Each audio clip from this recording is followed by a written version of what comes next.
మన ప్రభైన యేసుక్రీస్తు పరిశుద్ధ నామమున చేరిన సహోదరులందరికీ పేరు పేరున వందనములు తెలియజేయుచున్నాను.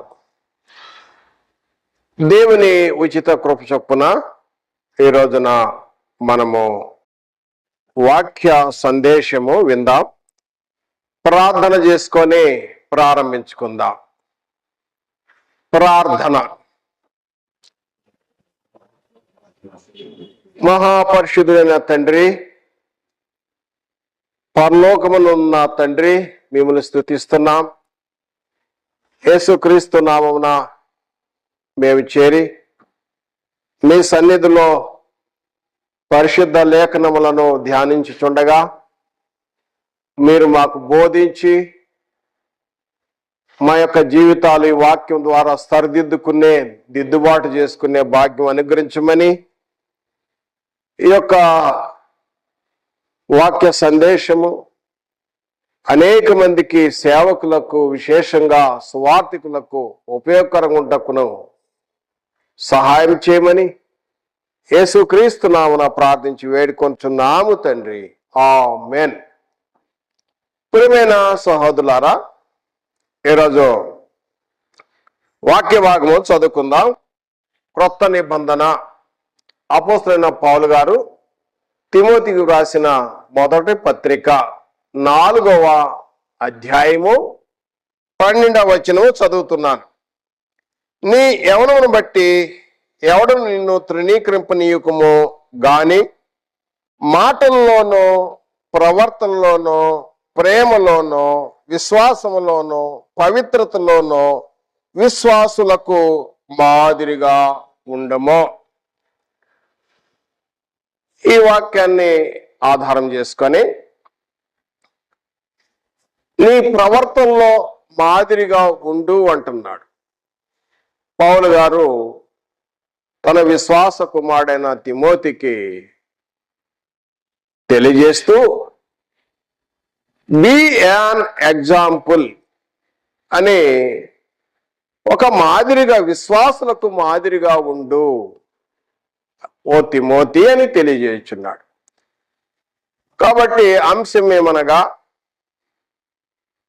సువార్తికుని ప్రవర్తన. అంశము సువార్తికుని ప్రవర్తన, character of the evangelist. Character of the evangelist అనే అంశం మీద ఒక సువార్తికుడు ఏ విధంగా మాదిరిగా ఉండాలో, ఆ లక్షణాలు ఏంటో ఈరోజు వాక్య భాగంలో తెలుసుకుందాం.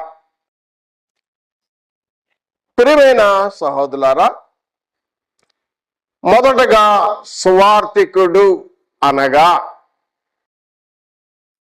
శుభ సందేశమును అందజేయువాడు. సువార్తికుడు అనగా శుభ సందేశమును అందజేయువాడు, మంచి వర్తమానాన్ని ప్రకటించేవాడు.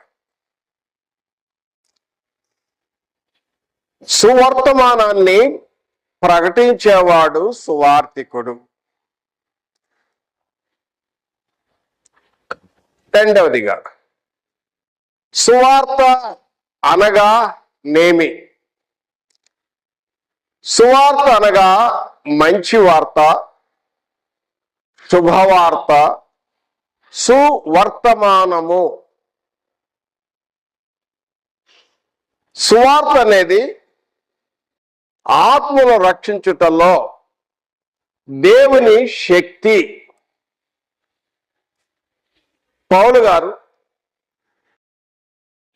కొరింథీయులకు రాసిన మొదటి పత్రికలో 1వ అధ్యాయం 18వ వచనం అంటాడు, రక్షింపజేయుటకు దేవుని శక్తి. రోమా పత్రిక 1వ అధ్యాయము 16వ వచనం కూడా చూసినట్లయితే, సువార్తను గూర్చి నేను సిగ్గుపడువాడను కాను, రక్షింపజేయుటకు దేవుని శక్తి అని ఇక్కడ కూడా మనం చూడవచ్చు ఈ రెండు లేఖన భాగాలలో.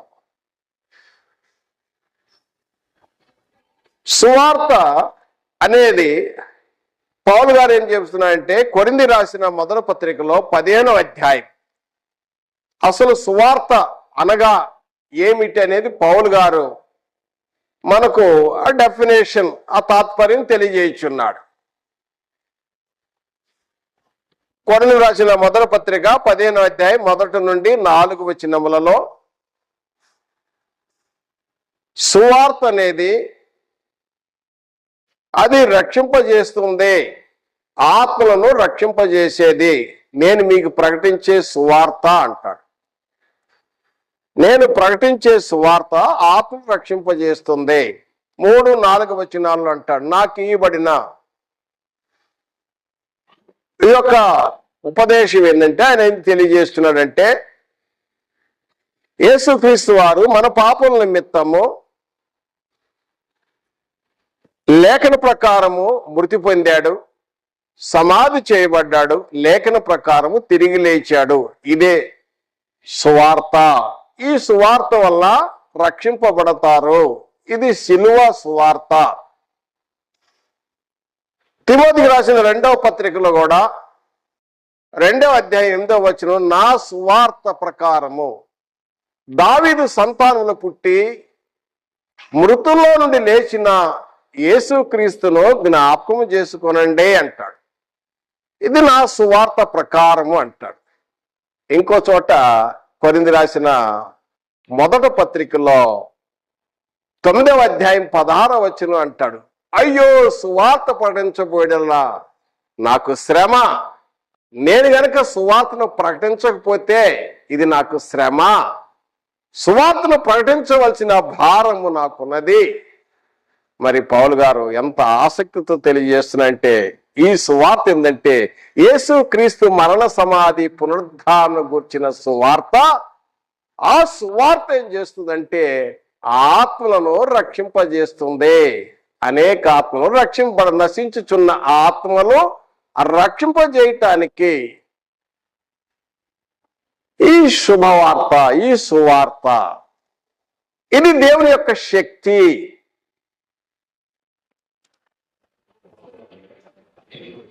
ఈ సువార్త గురించి మనం చూసినట్లయితే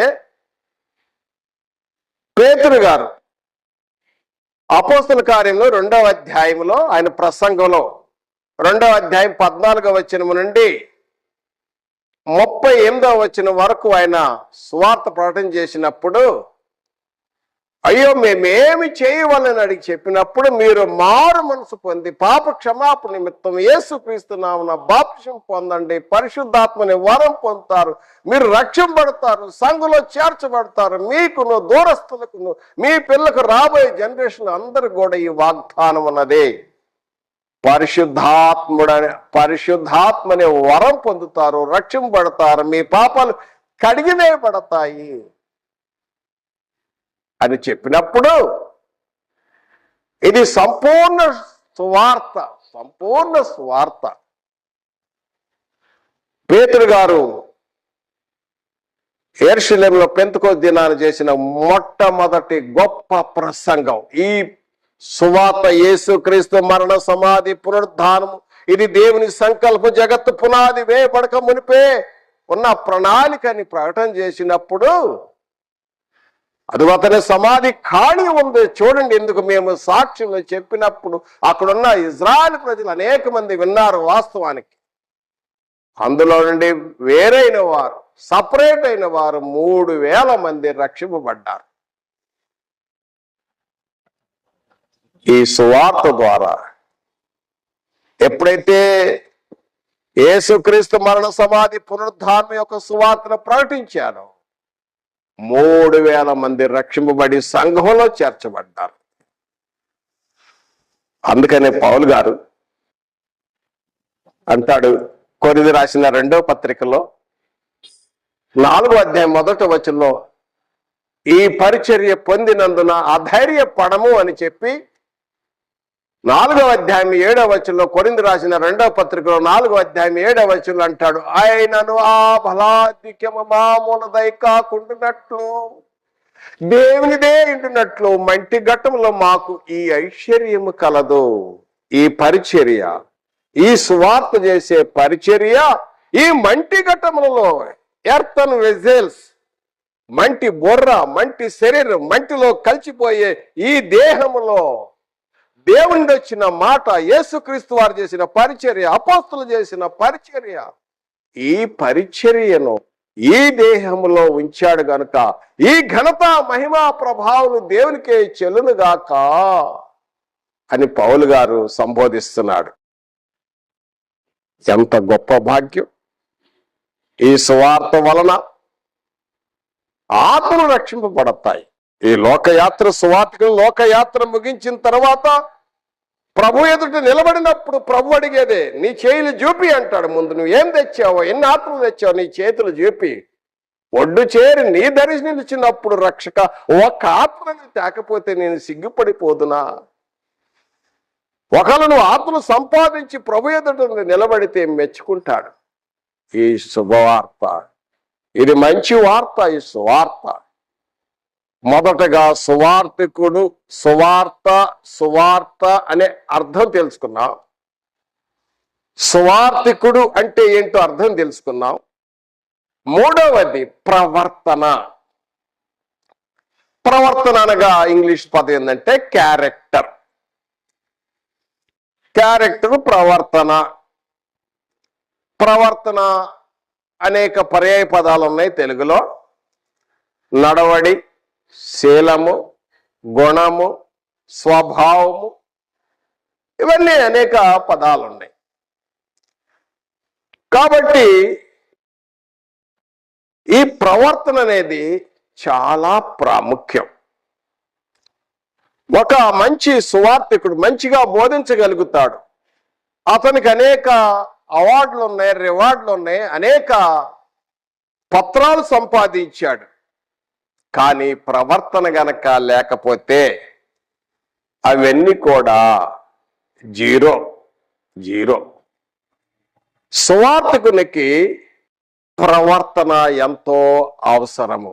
ఎందుకంటే సువార్తికుడు శుభ సందేశాన్ని అందజేసేవాడు, సువర్తమానాన్ని ప్రకటించేవాడు.